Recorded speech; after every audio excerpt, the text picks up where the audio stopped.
probably from fairly early on. I think I heard of them probably in the 80s, I guess, and thought, oh, this is an organization for me.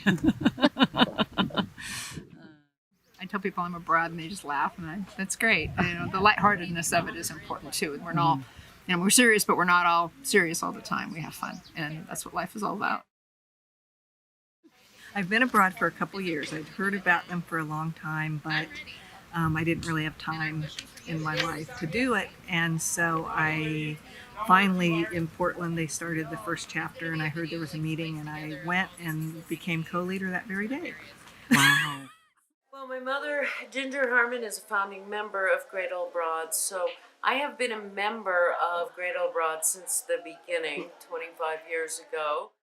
I've been a bit for a while, and finally I said, well, if I keep going to and being a bit, I might as well be a broad. So, What's a bit? Is a broad in training. Oh, silly So me. we kind of go to, I'd go help pull weeds, or I'd go on some of the hikes, and so I was called a bit because I wasn't really officially a member of the broads yet. Let's go on a broad walk. Let's go on a broad walk. Let's go on a broad walk. Like a tree and not a rock.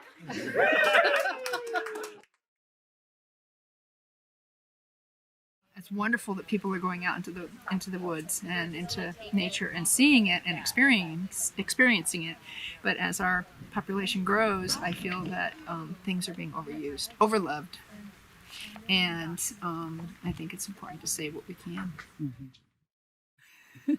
We know what we like. We know what we want to leave to our children and our grandchildren.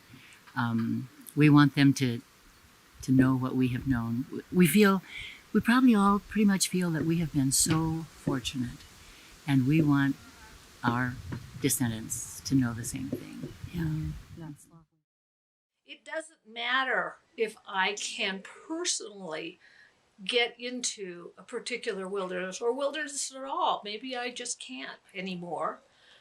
But that is not important. It's important that it be there for its own sake and for the sake of future generations. And it's not a self-centered kind of desire.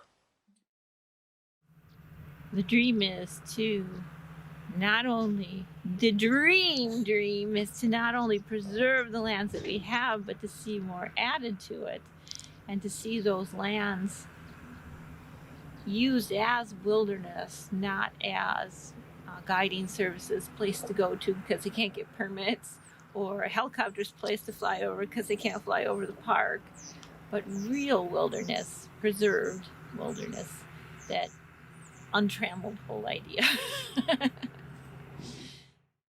I've always, healing the spirit of a person is a great thing, and healing the spirit of the planet by stepping into our role as we are meant to be, protectors of the wild and of the earth, protectors and stewards, and enjoying it and allowing ourselves to be in that.